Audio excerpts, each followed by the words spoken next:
In this video, I'll be going through question 11 from the 2014 exam.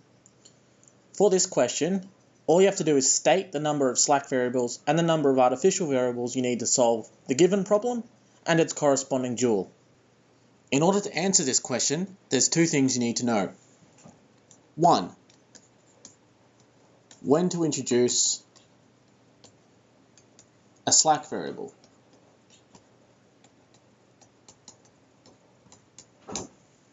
And 2, when to introduce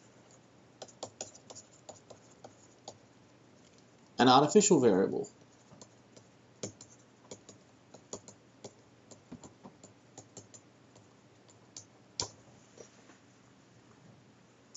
The first one is easy.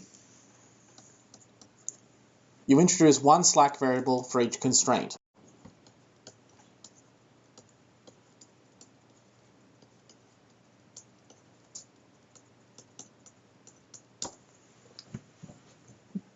For the second one, you have to look at the form of the constraints. You introduce one for each constraint of the following form.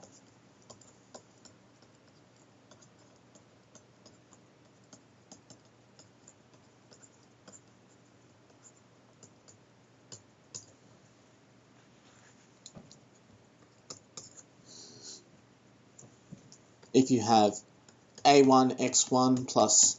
plus an xn is greater than or equal to b, or a1 x1 plus ... plus an xn is less than or equal to minus b, where b is strictly greater than 0. In part A, there are two constraints, and so for the primal problem, we'll introduce two slack variables.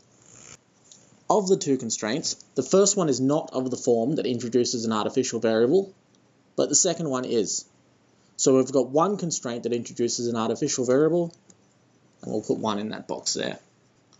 We'll save the dual problem for a moment and move on to part B. We have 3 constraints, and so we're going to introduce 3 slack variables.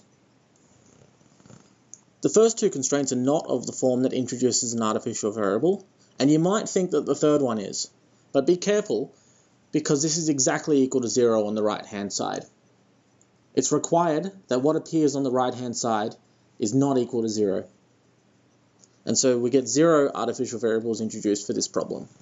Finally, for part C, there are 2 constraints, and so we'll introduce 2 slack variables, and both of the constraints are of the form that introduces an artificial variable. So we'll introduce 2 artificial variables. The next thing to understand is how many constraints there are and what they look like when we transform the primal problem into the dual problem.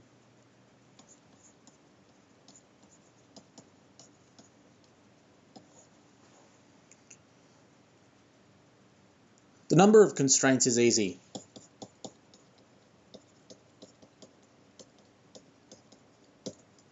The number of constraints is equal to the number of decision variables in the primal problem.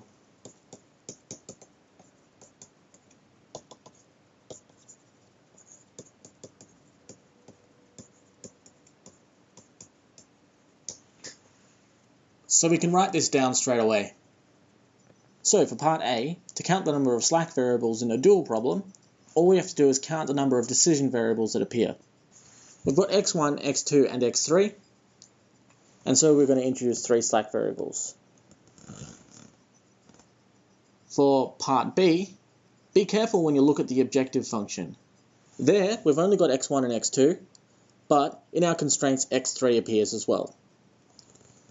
So we're going to introduce 1 for x1, 1 for x2, and 1 for x3, or in other words, 3 slack variables. Finally, for part C, we have x1 through to x4, and so we'll introduce 4 slack variables. To count the number of artificial variables, we don't actually have to know the constraint in full. When we convert the primal problem into the dual problem, we get constraints of this form. Something greater than or equal to something else. It doesn't matter what appears on the left-hand side. All we're interested in is what appears here. And what appears on this side are the coefficients of the objective function.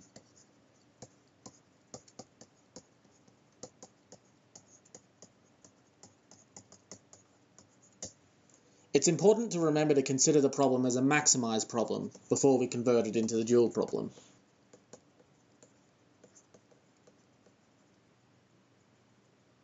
So to count the artificial variables in the dual problem, we have to first make sure it's written in a way where it's asking us to maximise the objective function. Part A is already asking us to maximise something, so we just look at the number of positive coefficients appearing in the objective function. We've got a positive one here, and a negative one here. So we've got two positive coefficients, we'll introduce two artificial variables. Part B is asking us to minimize something, so we'll first write it in its corresponding maximized form, which is as follows. Maximize minus z equal to minus x1 minus x2. There's no positive coefficients here, so we're not going to introduce any artificial variables. Finally, for part C, it's already written as a maximized problem, and so we count the number of positive coefficients. 3, 7, 1, 1.